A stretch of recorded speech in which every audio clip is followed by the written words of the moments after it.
অনেক অনেক বছর আগে গুরু আর শিষ্য কোথাও যাচ্ছিলেন, কিন্তু তাদের গন্তব্যে পৌঁছার আগেই সন্ধ্যা হয়ে যায়। এটা দেখে শিষ্য বলেন, গুরুদেব, কিছুক্ষণ পর সন্ধ্যা নেমে আসবে। আমাদের উচিত সামনের গ্রামে আশ্রয় নেওয়া। হ্যাঁ শিষ্য, তুমি একদম সঠিক কথাই বলেছ। আমাদের উচিত আজকে এই গ্রামে আশ্রয় নেওয়া। চলো আমরা আশ্রয় খুঁজি। এটা বলে গুরু আর শিষ্য হাঁটতে থাকে। শিষ্য, তুমি দেখতে পাচ্ছ সামনের বড় মাঠে একটি কুটির। চলো আমরা ওই কুটিরে আশ্রয় চাই। হ্যাঁ হ্যাঁ গুরুদেব, চলুন। এরপর গুরু কুটিরে গিয়ে আশ্রয় চায়। কুটির থেকে একটি লোক বেরিয়ে আসে, যার পরনে ছিল ছেঁড়া কাপড়। বলুন গুরুদেব, আমি আপনাকে কিভাবে সাহায্য করতে পারি? বৎস, আজকে কি আমাদের তোমার কুটিরে আশ্রয় দেবে? কেন নয়, হ্যাঁ হ্যাঁ গুরুদেব, ভিতরে আসুন। এরপর তারা ভিতরে যায়। এরপর লোকটি গুরু আর শিষ্যকে খাবার খেতে দেয়। খাবার খাওয়ার পর গুরু লোকটিকে বলে, আচ্ছা আমাকে এটা বলো, তোমাদের বাড়ির সামনের মাঠের জমিটা অনেক বড়, কিন্তু তুমি সেখানে চাষবাস কেন করো না? গুরুর কথা শুনে লোকটি বলে, গুরুদেব, আমার একটি মহিষ আছে।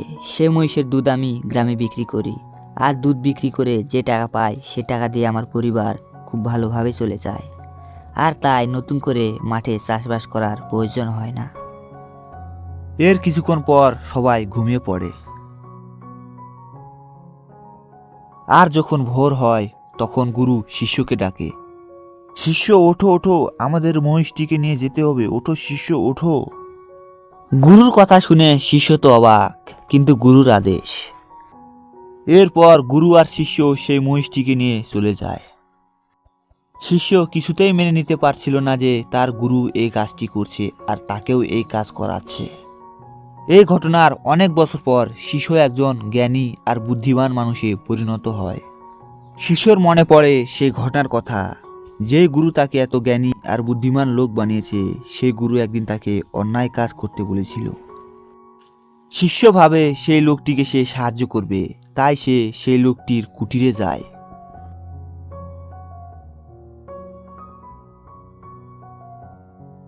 শিষ্য সেই কুটিরে গিয়ে অবাক হয়ে যায়। শিষ্য দেখে সেই কুটিরের জায়গায় ছিল একটি অনেক বড় বাড়ি, আর ফাঁকা মাঠের বদলে ছিল একটি অনেক বড় আমের বাগান। এগুলো দেখে শিষ্য তো কিছুই বুঝতে পারে না। হঠাৎ শিষ্যের চোখ পড়ে একটি দামি পোশাক পরা লোকের দিকে। শিষ্য লোকটির কাছে যায় আর কুটিরের ব্যাপারে বলে, আর সে এটাও বলে এক সময় এই কুটির থেকে তার গুরুদেবের কথা একটি মহিষ চুরি করে। শিষ্যের কথা শুনে লোকটি অনেক খুশিতে বলে, তাহলে শোনো, এক সময় তোমরা যে কুটি থেকে যার মহিষ চুরি করেছিলে, আমি সেই লোক। কি তুমি? তোমার এত পরিবর্তন কিভাবে হলো? তাহলে শোনো, তোমরা আমার মহিষ চুরি করে নিয়ে যাওয়ার পর আমি বুঝতে পারি না আমার পরিবার আমি কিভাবে চালাবো। তখন আমার চোখ পড়ে আমার পড়ে থাকা মাঠের দিকে।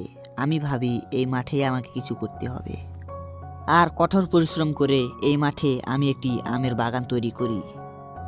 যা তুমি আজকে দেখতেই পাচ্ছ, আমার কঠোর পরিশ্রম করা আমের বাগানে কত আম ধরেছে।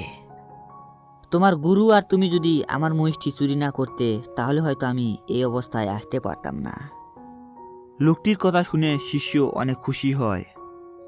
আমার গুরু মহিষটি চুরি করছিল তোমার উন্নতির জন্য। তাছাড়া আমার গুরু মহিষটি নিজের কাছেও রেখেছিল না, সে মহিষটিকে সে জঙ্গলে ছেড়ে দিয়েছিল। গুরুদেব বুঝতে পেরেছিল যে তুমি তোমার মহিষের জন্য অনেক অলস হয়ে গেছিলে আর বাস্তব জীবন দেখতে পারছিলে না। গুরুদেব মহিষটি চুরি করে তোমাকে তোমার বাস্তব জীবন দেখিয়ে দিয়েছে। তুমি একদম সঠিক কথাই বলেছ। গুরুদেব যদি না থাকতো তাহলে হয়তো আমি এই অবস্থায় আজ আসতে পারতাম না। কথাগুলো শুনে শিষ্য বলে, আমার গুরু কখনোই খারাপ কাজ করতে পারে না।